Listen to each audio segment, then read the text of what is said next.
You're still watching Ways Now. Today is the International Day of Drug Checking. It takes place on the 31st of March every year, and it's been taking place since 2017 to ensure people are educated on drugs and are aware of their effects. And the day aims to promote harm reduction initiatives of drugs and reduce drug-related risk. Also, along with it, it also marks promoting harm reduction action of drugs and reduces drug-related risk. Their goal on the 31st of March is to raise public awareness of the availability of drug checking services and companies from across the planet. So, happy International Drug Checking Day. Very, very critical day right now. Absolutely. And just goes in line with what's in the news. In fact, I was wondering, I was like, what's going on? They saw it coming. Yeah. So what did you find for us? Okay, so my headline says, NDLEA busts Lagos Airport drug syndicate. So this is all about tramadol. Of course, we know that this is a huge problem here in Nigeria. We've had several other exposés and news stories about it. But the story says that the law enforcement agency has arrested a drug kingpin, or rather a syndicate of 6 members. So in the course of arresting one person, they've tracked down another 5 who are believed to have tried to smuggle nearly 1.6 million tablets of tramadol. And it was seized. The most interesting thing of the story for me was the fact that they were using official vehicles. The Skyway Aviation Handling Company, that's SACO, the vehicle they were using. So the drugs came in from Pakistan, and they were luckily or thankfully apprehended. I mean, it just goes to show, and we've talked about drugs so many times on the show, but it's clearly still a profitable business, as it is anywhere in the world. So let me not say that Nigeria is unique, but I think I just still struggle. Maybe I'm in a bubble. I still struggle with the fact that Nigeria, like drugs, are entering Nigeria. Like when we talk about it, it feels like it's not happening here, but it is. When you go up north, It is. you see the codeine, the tramadol, what's the other one? All that. You think people in It's not in just the even south, in the north. I know, but it's In worse the east. In the north. Oh yeah, No, now in the it is east very- now, it's Yeah. terrible.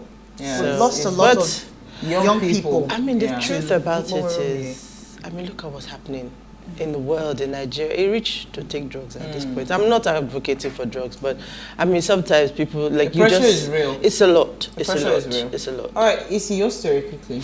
Okay, my story is, it says that the train attack and the federal government asked Nigerians to raise money for patients' treatment.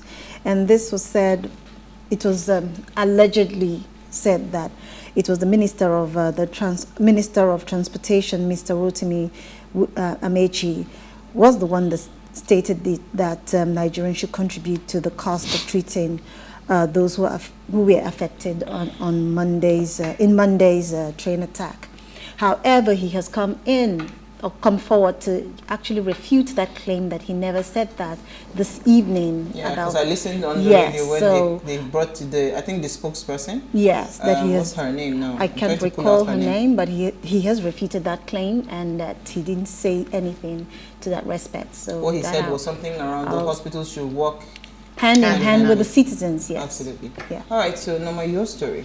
Okay, my story is about insecurity, which is The order of the day. one of the hot topics of the day.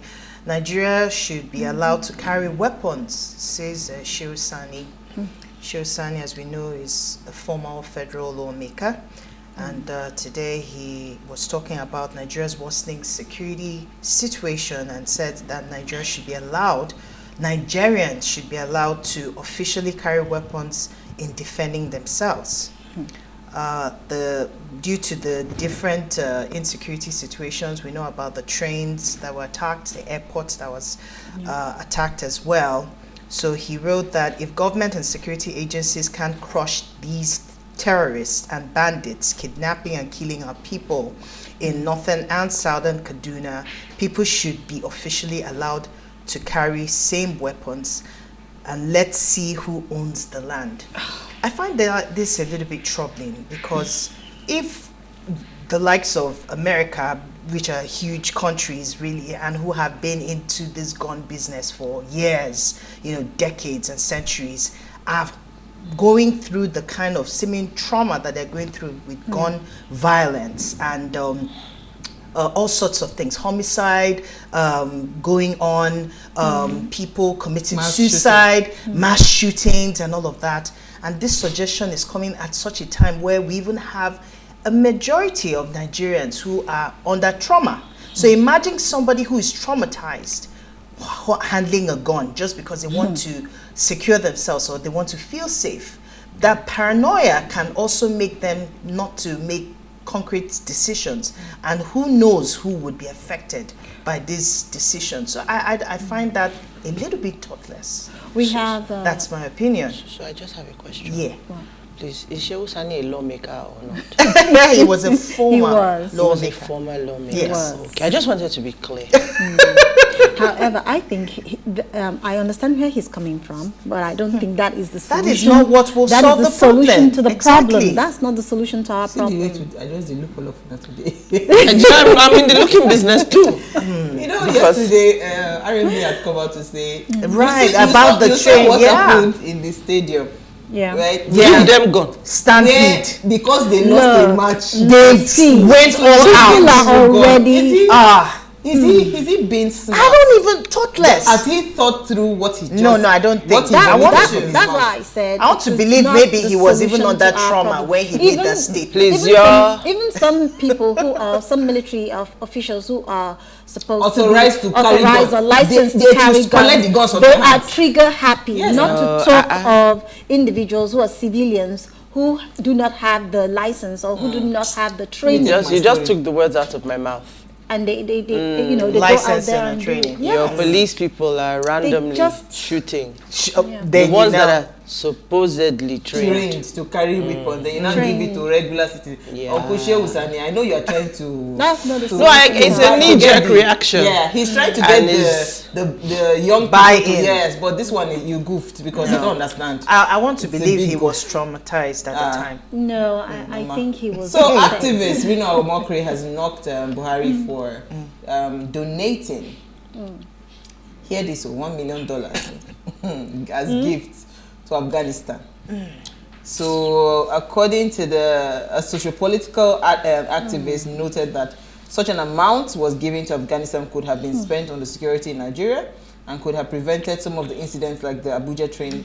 He tweeted that, "Dear Buhari, just this month you gave $1 million to the terrorist government of Afghanistan. The money could have bought 10 bomb detectors for the Abuja-Kaduna rail. You spent $8 million on repentant Boko Haram. Wouldn't that have been the best spent on bomb detectors?" He said that Buhari had 10 presidential jets, more than 10 Mercedes worth over 1 billion naira, but could not provide even one bomb detector for the Abuja-Kaduna rail 6 months after it was first bombed on the 22nd of October. So, that is that. I will leave it there. You might not know consign me. But the truth is, the insensitivity of our leaders, right? Sometimes it just, I was saying it yesterday that it just gets you to that point where you almost feel like you're hopeless. Like this is just a helpless situation. We have their needs, we have crisis at our hands, and this is not the time. You understand? America will first of all sort out what is happening within them before they say they want to go and give money or whatever, or aid. Is it his personal money? Or is it? Is it his personal money? Is it It's not his personal money. All right, on that note, we take a break. Nigeria. When we come back from the break, we want to understand what this entitlement mentality that we have as a people is costing us. Stay with us. We'll be right back.